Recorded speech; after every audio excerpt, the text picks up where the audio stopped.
In this way, we are studying what is project contract.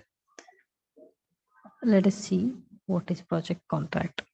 An agreement between two or more parties to accomplish a certain goal in a certain way. ಅಂದ್ರೆ this is an agreement between two ಅಥವಾ more parties, ಇಬ್ರು ಅಥವಾ ಇಬ್ರಿಗಿಂತ ಜಾಸ್ತಿ party ಜನರ ಜೊತೆ ಒಂದು agreement ಆಗುವಂಥದ್ದು to accomplish certain goals in certain way. ಇದನ್ನ ಇದೇ ರೀತಿ ಮಾಡಬೇಕು ಮತ್ತೆ ಈ ಪರ್ಟಿಕ್ಯುಲರ್ ಪ್ರಾಜೆಕ್ಟ್ ಇದೇ ರೀತಿ ಕಂಪ್ಲೀಟ್ ಆಗಬೇಕು ಅನ್ನುವಂಥದ್ದು.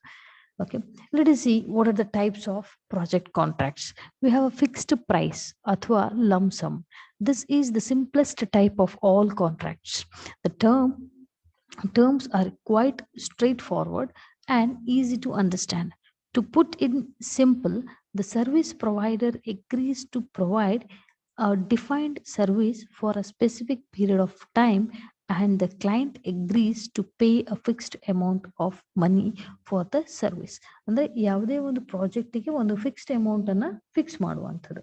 This is what we say ಒಂದು particular amount over all what we say fixed price. And next we have unit price. In this model, the project is divided into units and the charge for each unit is defined. This contract type can be introduced as one of the more flexible method compared to fixed price contract. Usually the owner, the contractor or the client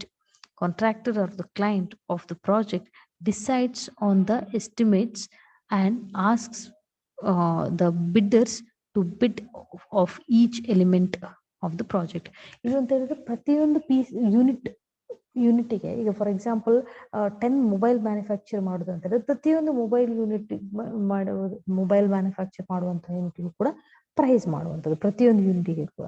this is what unit price. Next we have cost plus. In this contract model, the services provider is reimbursed for their machinery, labor, and other costs. In addition to contractor paying an agreed fee to the service provider.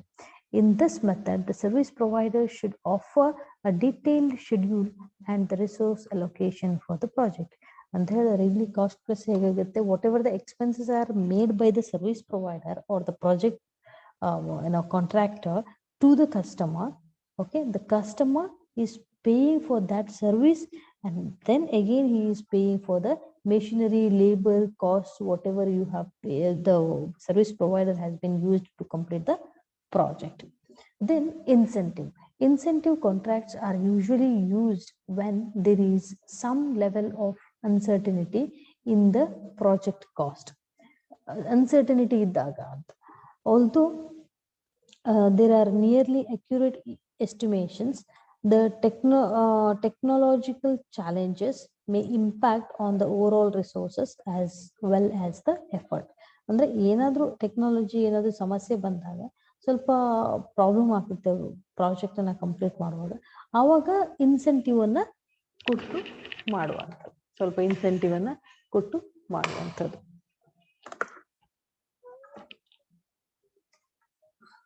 Okay. Next we have retainer, time and material. Okay, T&M. This is one of the most beautiful engagements that can get into by two or more parties. This engagement type is the most risk-free type where the time and material used for the project are priced. Time and material ಏನು use ಮಾಡ್ತಿರೋ ಅದು price ಆಗಿರುತ್ತೆ, ಅದನ್ನ it is charge for the, ಅದಕ್ಕೆ ಒಂದು price fix ಮಾಡಿರ್ತಾರೆ, retainer. Then percentage of construction fee. This type of contracts is used for engineering projects. Based on the resources and material required, the cost of the construction is estimated. Then the client contracts is service provider and pays a percentage of the cost of the project as the fee for the service provider. ಅಂದ್ರೆ ಏನೋ ಒಂದು expenses ಎಷ್ಟಾಗ್ತದೆ ಅಥವಾ ಏನೋ ಒಂದು amount fix ಮಾಡಿರ್ತಾರೆ entire ಪ್ರಾಜೆಕ್ಟಿಗೆ, ಅದ್ರ base ಮೇಲೆ ಅದರ ಪರ್ಸೆಂಟೇಜ್ ಮೇಲೆ ಸರ್ವಿಸ್ ಪ್ರೊವೈಡರ್ಗೆ ಪೇಮೆಂಟ್ ಅನ್ನ ಮಾಡ್ತಾರೆ. Let us see what is the principles of project contract. Project negotiations, preparation and planning. Andre, the parties should be adequately prepared and have the capacity to address the human rights implications of projects during the negotiation. Andre, project negotiation ಅಂದ್ರೆ ಒಂದು project ಅನ್ನು ಆಗ್ಬೇಕು ಅಂತ ಹೇಳಿದ್ರೆ ಅದು ಎರಡೂ party ಕೂಡ they must be negotiate with giving the value of the human rights. Management of potential adverse human rights impacts. Responsibilities for the prevention and mitigation of human rights risks associated with the project and its activities should be clarified and agreed before the contract is finalized. If project ಅಲ್ಲಿ ಏನಾದರೂ risk ಏನಾದರೂ ಇದ್ರೆ ಅದನ್ನ ಮೊದಲೇ communicate ಮಾಡಿ ಅದಕ್ಕೆ agreement ಮಾಡಿಕೊಂಡು ಇರಬೇಕಾಗ್ತದೆ.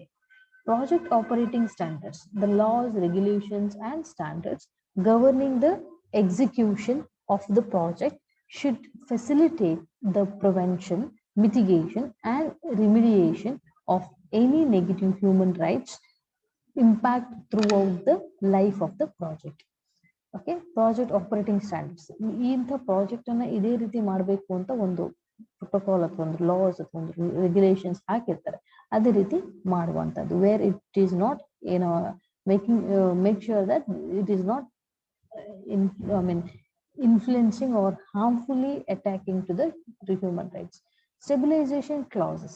Contractual stabilization clauses, if used, should be carefully drafted so that any protections for investors against future changes in law do not interfere with the state's bona fide efforts to implement laws, regulations or policies in a non-discriminatory manner in order to meet its human rights obligations.